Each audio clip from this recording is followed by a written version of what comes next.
Hey BoLS fans, AdamHarry here with another review. I have the Relic Knights Dark Space Calamity rulebook, still in the plastic. I am going to run through this book with you guys today and kind of go over it with a real quick intro of the new Relic Knights game. So let me go ahead and tear the plastic off and we'll get started. Alright BoLS fans, so I have here the book, taking the plastic off. It is a 270 page tome, hardback, full color, as you can see here in a moment when I dive in. We've got here pretty high quality. The pages themselves are it's not regular paper. It's kind of glossy, high print stuff. So almost like a comic book in some ways. So really nice printing quality as far as that goes. As you can see here, let me adjust this light. Table of contents, all that fun stuff. It's gonna have everything you need to know about the universe, the setting, the game rules themselves, and then all the factions, and then how to build a list. References, and then it goes through all the rest of the kind of how to play stuff too. So yeah, let's run through here, showing off some of the hard artwork and stuff. I'm not going to read the story to you guys. As you can see, there's quite a bit, and nobody wants to hear me talk for that long. So full color. I'm going to skip ahead. It'll go through now the game elements. This is kind of important. If you haven't played Relic Knights before, haven't seen anything about it, we do have some battle reports and some other stuff coming up. But basically, what we've got is each unit comes with a card. It's a card similar to War Machine in some ways. It's going to have their stats as far as speed, melee, range, psychic, armor, held Esper, and health. And then also the cost, so what faction they are, the name of the unit, the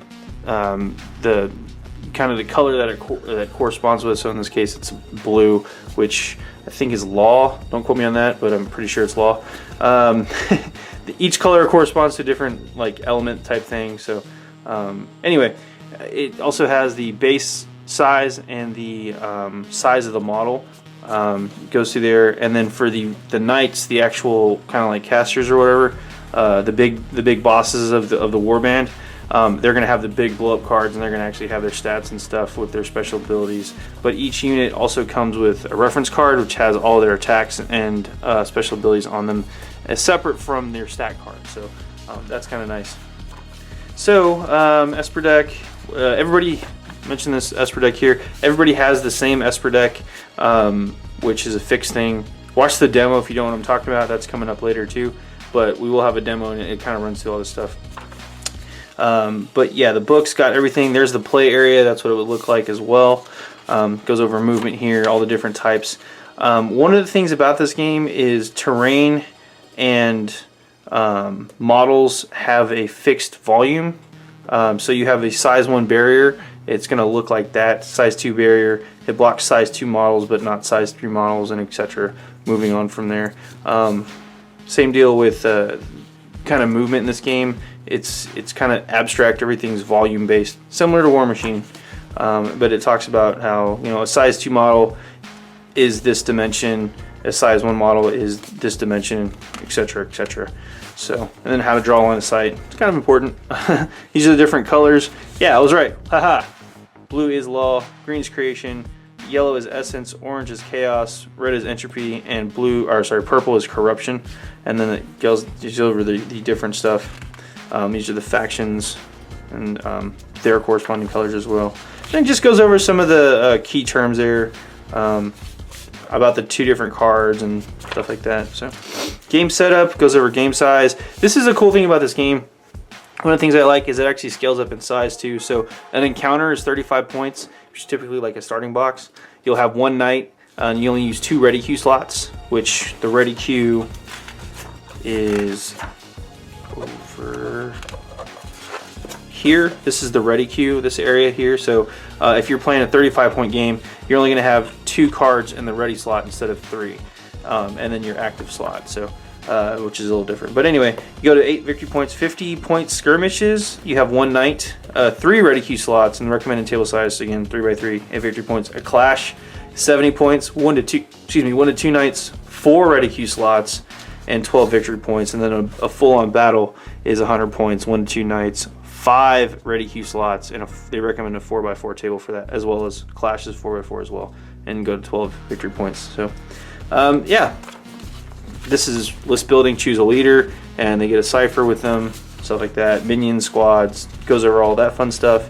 Kind of terrain placement. In the games I've played, we do recommend playing with quite a bit of terrain, as line of sight in this game needs to have blocking line of sight.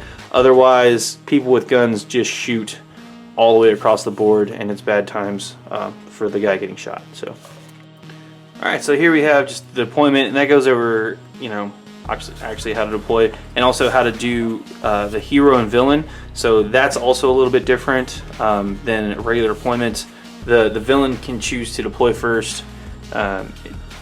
Yeah, it's different setup than, say, like 40k or fantasy or something like that. So I do like the way they do that. And then you actually draw cards for your scenarios as well. So that determines what scenario you're doing and stuff like that. So beginning of turn, all that fun stuff, just the different actions of play. If you are interested in learning to play, again, we have a demo coming up soon. Watch that when it comes out live. Yeah, and then it goes over just how to do the basic steps.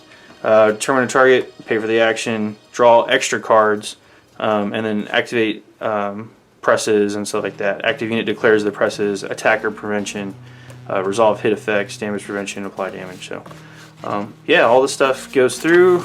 Go there. Let me skip over to the faction stuff. This is just more talking about cohesion and more gameplay mechanics that I can't go over in this review without, you know, messing stuff up. But victory conditions, dark space. Yeah. These are, again, all the different victory conditions. There's a lot of different ways to win the game.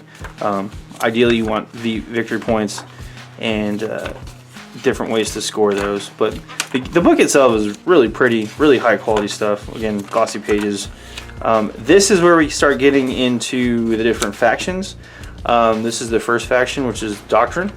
As you can see here, they have a particular style. If you like cat people, they have a cat person riding a giant cat. So there you go. If you're into cat people or like that, they have Scratch. Look at that. It's a cat with a cape. Can't go wrong, right? Yeah. This is one of the other casters. They actually, this caster and this cipher is actually linked, and that's a very powerful ability. Basically, they get to activate at the same time. Well, activate one, and the other one's linked to it. So, anyway, these are the questing. So, how this works real fast too. This is the Relic Knight. So, this knight has found their relic. Then you've got these questing knights who are after their relic. They have two, sometimes three per faction, but starting out, there's two. This is first questing knight, second questing knight, and then also this questing knight's ciphers, and then a unique, and then another unique.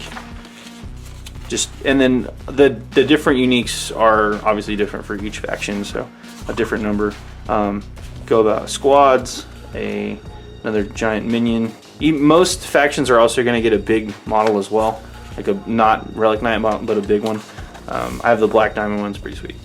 Academy Guard, and again, it just everything you need to play your faction is all included. It's going to have their stats breakdown here, a picture of the model, and then it's also, or what, you know, concept art or whatever you're going to call it, and then also background story about that particular unit or model. So it's pretty neat. Lots of info. It just goes through the rest of them as well. Cersei Speed Circuit, they're really fast. They don't hit very hard, but man, they can move. So you've got a couple of pages of background about them, and then it just goes over all the different models and stuff. Marie Claude, got to meet her. She's an actual person slash model slash part of the game. So that's who she's cosplays as, and that's who she is in real life. So she's not actually a questing knight in real life. Sorry, folks. But that's her. That's a sniper chick. She's pretty bad, like badass. So watch out. She hits really hard. Oh, let me go over the damage real quick too. How this works. You can zoom in. So, oops. So how this works is to get off the ability here, headshot, you'd have to pay 5 blue and 2 green. And then if you wanted to boost it to do extra damage, so it's that symbol right there means it's an overcharge, overpower attack. So it's damage 6. So you can't block this without having another overcharge attack. So boom, headshot. With 3 more blue to pay for it, you get 2 more piercing, and then 2 more green. You cannot recover, so you can't use any abilities that would let you get hit points back. So, and you can pay for either of those or both of those. So if you're sitting on a hand and she's got held Esper, she can hold up to 3 Esper, which is these boxes. She can hold up to 3 Esper, and those are worth 2 of any color at any time. So theoretically, you know, if your hand's good, you can dump 8 blue and 4 green on the attack. First off, you declare you're doing the headshot, and then you pay the cost. So 5 blue and 2 green. If you have that in your hand or from the Esper pool, you'd spend that. And then when you declare boosts, you can say, okay, cool, I'm gonna push that. I'm gonna spend 3 more blue from either the Esper pool or your hand to make it piercing 2, which ignores 2 points of armor, or 2 more green, and they can't recover. Or on top of that, you can do all of that and do just a ridiculous attack. So, and this is her hitbox, or how many hit points she has. So you can see here, if she's got 7, 10 hit points and doing 6 of that in one shot, yeah, it's kind of scary. So, yeah, damage. That's how damage is calculated. So, there you go. Moving on, speeds. So, Cersei's Speed Circuit. There's Royal Wrecker, Pit Crew, Shattered Sword. These guys are cool. They're like the Knight faction. Really neat models too. They have like jumping knights, which are pretty cool. I got to play a demo with those. They're fast and they're mean. High armor, hit pretty solid. Tough guys. Not a whole lot of them on the board, but there you go. Black Diamond. This is the evil Megacorp of the future. This is the one that I'm playing. I kind of like them. They're simple. That's why I like them. They hit hard too. So this is their Relic Knight one shot, and then Fritz the Black Diamond Cipher for her. Leopold Magnus comes in the starter. I really like this model too. And then Static, his Cipher, and then Codebreaker, who's the other questing knight, and then his Cipher. I don't believe Codebreaker, the box is out yet, but I'm waiting on that. So Sophia Drake, all these guys. Suspect 7's cool. Super assassin-y chicks. Pretty cool. Black Diamond, this is what I was talking about earlier, the big mech robot guy. Pretty neat. Big model. It's actually a size 5 model, which is kind of a big deal. So, and he's on an 80 size millimeter base, so he's big model. Really neat. Beast Breaker Team, Black Dragons, the No Empire. These guys are pretty sweet. This is my second favorite faction. Just because they're basically giant Oni demon guys and they look awesome. Yeah, Kisaro To, yeah, he's on a big war beast thing. And then High Priestess Saneda, she's in the well, actually no, American Toe was in the demo that I played. She's crazy Oni bow chick. But these guys, big red demon guys. They look really cool. I really like this faction quite a bit. So, moving on. Yeah, the Berserkers. Some of my favorite models in the game are the No guys. Star Corsairs. Do you want to play Space Pirates? Because if you do, this is your faction. They're pretty cool too. Literally Space Pirates. Yeah, Harlock. It's not his real name, but it should be. Calico Kate, Scully, Captain Harker. Yeah, we know where they're going with that.